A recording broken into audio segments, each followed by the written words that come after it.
اب یہ نوٹ کر لیجئے، ہدایت و ضلالت اس دنیا میں جو مختلف حالتیں انسان پر طاری ہوتی ہیں، یا نعمتوں کی بارش ہو رہی ہے، یا تنگی ہے، فقر ہے، احتیاج ہے، دنیاوی حیثیت ہے، وجاہت ہے، یا دنیا میں گمنامی ہے، کسنوی پرست کے بھیا کیس تھی، کوئی آپ کا حال ہی نہیں پوچھ رہا کہ تم ہو کون، تمہارے منہ میں کتنے دانت ہیں، یا یہ کہ دنیا میں اقتدار کی کسی مسند پر انسان بیٹھا ہے، یا یہ کہ کوئی اس کے ہاتھ میں اختیار نہیں، یہ تمام جو حالات انسان پر طاری ہوتے ہیں، ان کے جواب میں جو طرز عمل فکری اعتبار سے اور عملاً انسان اختیار کرتا ہے، اس کے 4 درجے ہیں۔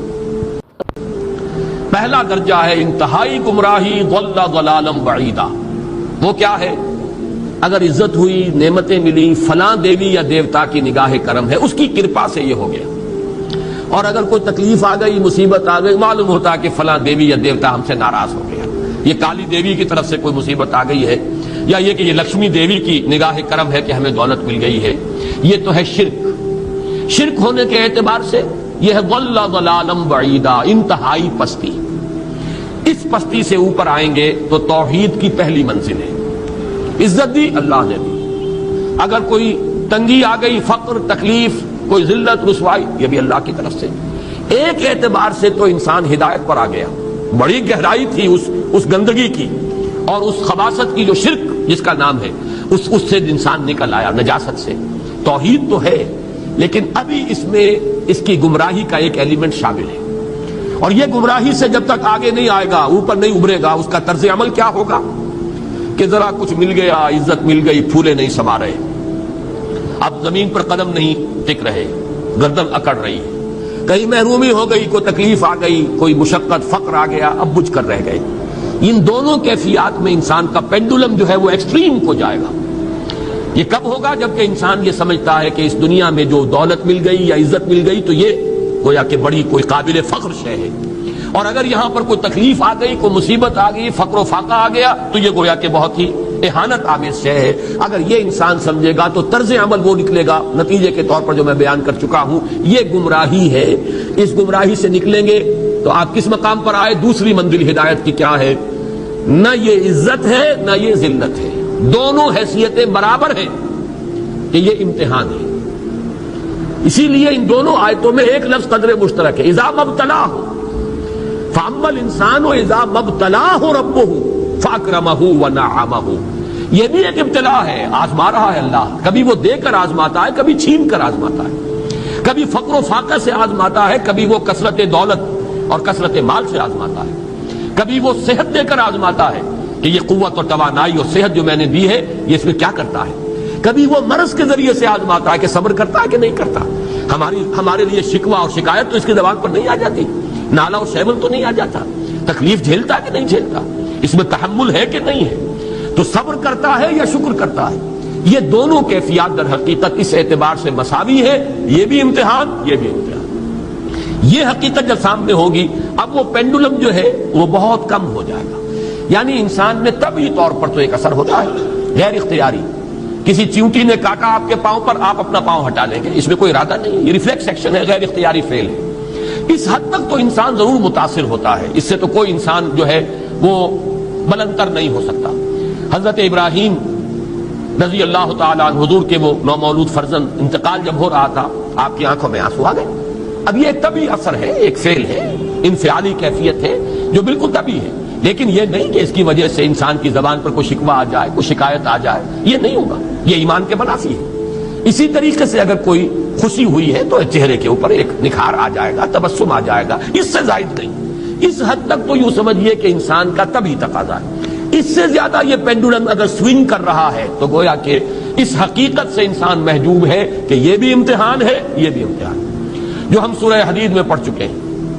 ما اصاب من مصیبت فی الارض ولا فی انفسکم الا فی کتاب من قبل ان نبراها ان ذلک علی اللہ یسیر لکی لا تعصوا علی ما فاتکم ولا تفرحوا بما آتاکم۔ اللہ تمہیں کچھ دے تو اتراؤ مت، اللہ تم سے کچھ چھین لے تو اس کے اوپر افسوس مت کرو۔ یہ نتیجہ ایمان کا نکلنا چاہیے۔ اگر تمہیں ایمان ہے اللہ پر، اگر تمہیں یقین ہے کہ جو کچھ ہوا ہے اللہ کے اذن کے بغیر نہیں ہوا، اگر تمہیں یقین ہے کہ اللہ نے جو میرے لیے طے کیا ہے اس میں میرے لیے خیر ہی ہے، چاہے فی الحال، فی الوقت، فوری طور پر مجھے ناگوار محسوس ہو رہی ہے بات، لیکن یقیناً میرے لیے اس میں خیر ہے میرے رب کی طرف سے کہ ہر چیز ساقی ماریخ عین الطاف۔ ہم تو شارٹ سائٹڈ ہیں، ہم دیکھ نہیں سکتے کسی شے کو، ہم اس کے ظاہر کو دیکھ کر گھبرا اٹھتے ہیں کہ یہ تو تکلیف آ گئی، کیا پتا اسی کے پردے میں اللہ کی رحمت آ رہی ہے۔ میں نے وہ رئیس امروہوی کے اشعار آپ کو کئی دفعہ سنائے ہیں۔ وہ وقت آیا کہ ہم کو قدرت ہماری سعی و عمل کا پھل دے، بتا رہی ہے یہ ظلمت شب کہ صبح نزدیک آ رہی ہے۔ ابھی ہے کچھ امتحان باقی، فلاکتوں کے نشان باقی، قدم نہ پیچھے ہٹے کہ قسمت ابھی ہمیں آزما رہی ہے۔ رئیس اہل نظر سے کہہ دو کہ آزمائش سے جی نہ ہارے، جسے سمجھتے ہو آزمائش وہی تو بگڑی بنا رہی ہے۔ اسی آزمائش سے تو بگڑی بنے گی، اسی سے تو تمہارا خیر جو ہے اجاگر ہوگا، سامنے آئے گا، پتہ چلے گا who's who, what is what۔ ابو بکر میں کتنا یقین اور ایمان تھا، یہ کیسے معلوم ہوگا؟ کیسے معلوم ہوگا کہ بلال میں کتنا سہار، کتنا تحمل تھا، کتنا صبر تھا، اگر وہ مصیبت ان پر نہ آتی کہ جو امیہ ابن خلف کے ہاتھوں ان پر قیامت ٹوٹ رہی تھی۔ تو یہ ساری چیزیں جو ہے ما اصاب من مصیبت فی الارض ولا فی انفسکم الا فی کتاب من قبل ان نبرأ ان ذلک علی اللہ یسیر لکی لا تأسوا علی ما فاتکم ولا تفرحوا بما آتاکم واللہ لا یحب کل مختال فخور۔ اگر اس حقیقت سے محجوب ہو جاؤ گے تو پھر اختیال اور فخر اور گھمنڈ پیدا ہو جائے گا تمہارے اندر، یا دوسری طرف مایوسی، کمر ہمت ٹوٹ کر رہ جائے گی، خودکشی کرنے کو انسان آمادہ ہو جاتا ہے، ذرا کوئی ناکامی دنیا میں آ گئی، کوئی تکلیف آ گئی۔ یہ ہے در حقیقت تیسری منزل، ہدایت کی دوسری سیڑھی۔ پہلا کیا تھا؟ نہایت ضل ضلالا بعیدا، کوئی خیر مل گیا تو کسی دیوی کی نگاہ کرم، کوئی تکلیف آ گئی تو کسی دیوتا کی ناراضگی، یہ تو ہے ضل ضلالا بعیدا۔ اس سے اوپر آئے، یہ پہلی سیڑھی ہدایت کی ہے۔ عزت ہے تو اللہ کی طرف سے، اور اگر کوئی ذلت ہے، تنگی ہے تو اللہ کی طرف سے، یہ ہدایت کا آغاز ہو گیا۔ یہ توحید کی بنیادی منزل ہے۔ اس سے اگلی منزل، یہاں کی ذلت ذلت نہیں، یہاں کی عزت عزت نہیں۔ ذالک یوم التغابن، ہار اور جیت کے فیصلے کا دن تو قیامت کا دن ہے۔ وہاں معلوم ہوگا جس کو اس روز عزت ملی وہ عزت والا ہے، جو اس روز ذلیل ہو گیا وہ ذلت والا ہے۔ یہ تو امتحان ہے، دارالامتحان ہے۔ خلق الموت والحیات لیبلوکم ایکم احسن عملا، یہ تو دارالامتحان ہے۔ امتحان ہونے کے ناطے دونوں برابر ہیں۔ اس سے اوپر ہے ایک چوتھی منزل، ہدایت کی تیسری منزل۔ وہ کیا ہے؟ عام طور پر انسان یہ سمجھتا ہے کہ یہ جو آزمائش ہے تنگی کی اور فقر و فاقہ کی، یہ سخت تر آزمائش ہے، اور نعمتوں کی بارش ہو تو یہ آسان آزمائش ہے۔ یہ بھی ابھی گمراہی کا ایک پرت جو ہے اس کی باقی ہے۔ ابھی ہدایت کا جو کامل جو ہوگا انکشاف، وہ کب ہوگا؟ جب انسان اس حقیقت کو جان لے کہ جہاں وسعت ہو، جہاں کثرت ہو، وہ زیادہ بڑا امتحان ہے، سخت امتحان ہے، بجائے اس کے کہ اگر قلت ہے، کمی ہے، یہ کم تر امتحان ہے، یہ کم بھاری امتحان ہے۔ کیوں؟ کہ اگر آپ کے پاس کثرت ہے، آپ کے اندر غفلت پیدا ہو جائے گی۔ کثرت کا لازمی نتیجہ غفلت ہے۔ نہ کوئی غم کرو، نہ خوف، خوشیاں مناؤ جنت کی جس کا تم سے وعدہ کیا گیا تھا۔ اللہ کی ربوبیت پر اطمینان جب انسان کو ہو جاتا، میرا رب اللہ ہے، ربی اللہ، انسان کے لیے نہ کوئی کھٹکا، نہ کوئی خطرہ، نہ کوئی خوف، نہ کوئی حزن۔ جو کچھ ہو رہا ہے کس کے اذن سے ہو رہا ہے؟ اللہ کے اذن سے۔ اللہ کے اذن کے بغیر پتہ تک نہیں ہلتا۔ یہ کوئی اندھا بہرا مادہ نہیں ہے جس سے مجھے کوئی خوف ہو۔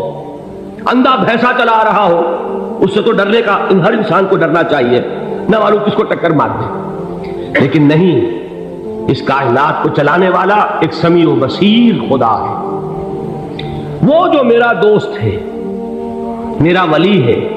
اللہ ولی الذین آمنوا